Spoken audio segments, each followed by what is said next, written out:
جب خندق کی جنگ میں صحابہ نے خندق کھودی تو وہ 30 فٹ چوڑی تھی، 30 فٹ، اور وہ 22 فٹ گہری تھی، 22 فٹ۔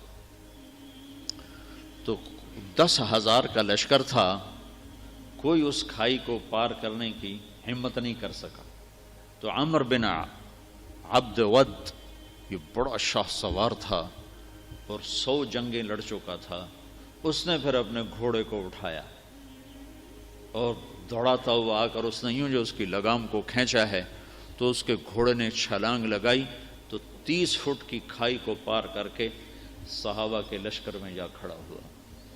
کہنے لگا حل من مبارز، ہے کسی کو مرنے کا شوق تو آ جاؤ۔ تو سارے دم بخود ہو کے چپ کر گئے سب۔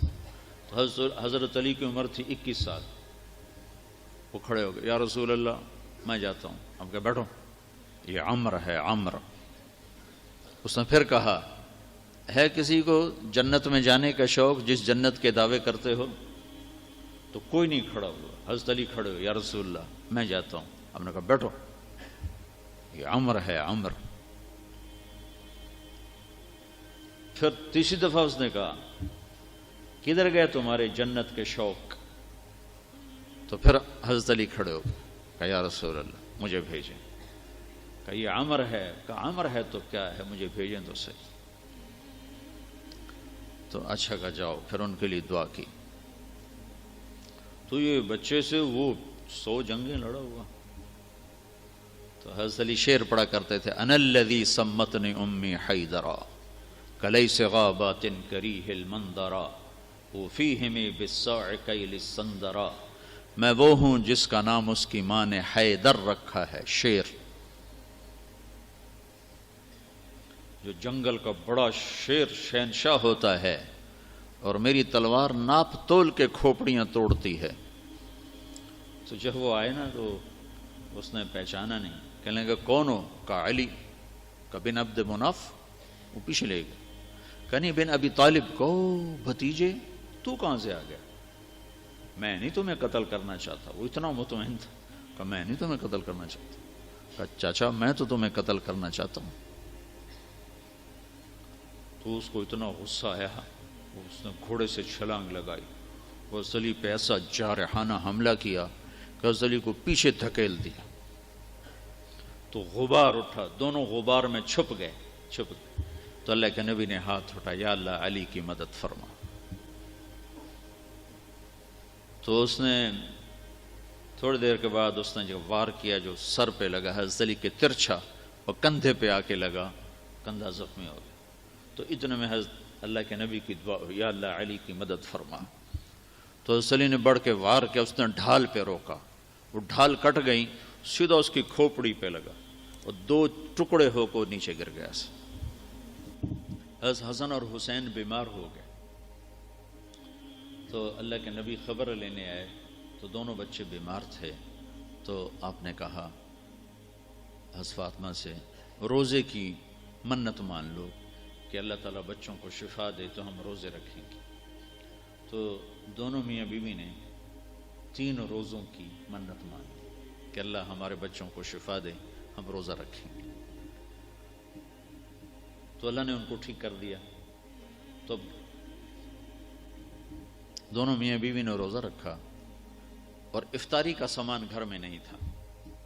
تو ایک یہودی تھا شمعون، حضرت علی اس کے پاس گئے، کہا کوئی مزدوری ہے؟ کوئی مزدوری ہے؟ کہاں ہے؟ یہ اون ہے، یہ صاف کر دو تو تمہیں جو دوں گا، کچھ جو دوں گا۔ تو وہ اون لے کر گھر میں آئے، حضرت فاطمہ کو دی کہ صاف کر دو۔ انہوں نے اس کو دوپہر تک صاف کیا، وہ واپس لے گئے۔ تو اس نے تھوڑے سے جو دے دے، تو انہوں نے پیس کے آٹا بنایا، کھانا بنایا، روٹی بنائی، سالن تو تھا نہیں۔ دونوں میاں بیوی افطاری کے لیے بیٹھے ہیں کہ دروازے پہ آواز آئی، مسکین ہوں اللہ کے نام پہ کچھ دو۔ تو دونوں نے ایک دوسرے کو دیکھا، تو آدھی روٹی دے دیتے یا ایک روٹی دے دیتے، ایک خود آدھی آدھی کھا لیتے۔ دونوں روٹیاں اٹھا کے اس کو دے دیں اور پانی پہ افطار کر لو۔ رات کو بھی کھانے کو کچھ نہیں تھا تو پانی پہ کھجور پہ روزہ رکھا۔ اگلے دن پھر حضرت علی شمعون یہودی کے پاس گئے اور اس سے اون لے کر آئے۔ حضرت فاطمہ نے اس کو سارا دن صاف کیا، عصر سے پہلے مزدوری ملی، اس کو پیس کر آٹا بنا کر روٹی بنا کر میاں بیوی کھانے پر بیٹھے تو دروازے پہ آواز لگی، یتیم ہوں اللہ کے نام پہ کچھ دو۔ تو دونوں نے ایک دوسرے کو دیکھا اور ساری روٹیاں اٹھا کر اس کو دے دی اور پانی پہ روزہ افطار کر لیا۔ تیسرا دن آیا، پھر وہ مزدوری کر کے روٹی تیار کی اور افطاری پر بیٹھے تو دروازے پر آواز لگی، بدر کے قیدی اس دن آزاد ہوئے، بدر کے قیدی اس دن آزاد کیے گئے۔ تو ایک قیدی دروازے پر آ گیا، قیدی ہوں ابھی چھوٹا ہوں اللہ کے نام پہ کچھ دو۔ تو دونوں میاں بیوی نے دونوں روٹیاں اٹھا کر اس کو دے دی۔ 3 دن کے فاقے نے حضرت فاطمہ کو بستر پر گرا دیا اور بیمار ہو گئی۔ تو اللہ کے نبی حال پوچھنے آئے تو ان کے سینے پہ سر رکھ کے رونے لگی بیماری کی شدت سے۔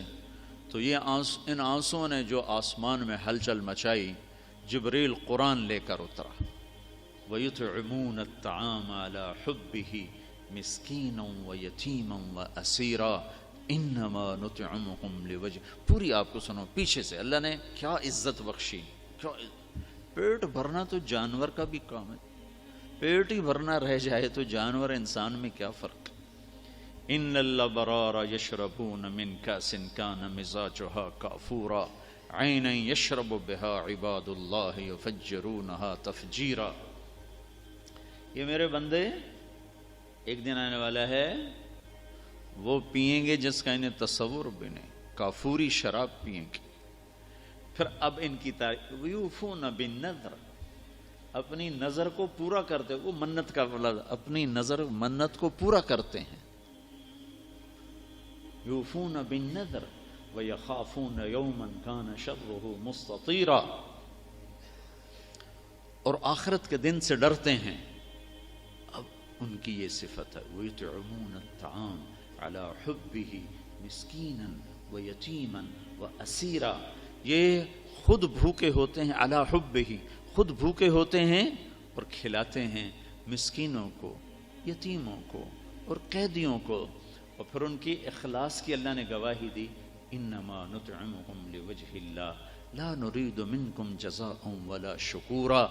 اللہ ان کے اخلاص کا گواہ بن رہا ہے کہ یہ کہہ رہے ہیں کہ ہم صرف اللہ کو راضی کرنے کے لیے کھلا رہے ہیں، ہم کوئی آہ واہ نہیں چاہتے۔ انا نخاف من ربنا یوما عبوسا قمطریرا، ہمیں اس دن سے ڈر لگتا ہے جو دن بڑا خوفناک ہیبتناک ہے۔ پھر اللہ نے آگے بشارت دی، فوقاہم اللہ شر ذلک اليوم ولقاہم نضرۃ وسرورا وجزاہم بما صبروا جنۃ وحریرا متکئین فیہا علی الارائک لا یرون فیہا شمسا ولا زمہریرا ودانیۃ علیہم ظلالها وذللت قطوفها تذلیلا۔ آگے تک یہ قرآن اترا کہ اللہ تعالیٰ کہ جبریل آگے پیغام لے کر کہ علی و فاطمہ کا یہ عمل ایسا پسند آیا ہے، پھر عرشوں پر بھی دھوم مچ گئی ہے، اور یہ سورہ دہر کی آیات کو اتارا گیا کہ میرا رب ان کے اس عمل پر ایسا خوش ہوا ہے کہ خود کھانا خود جمع کرنا کون سی بڑی بات ہے۔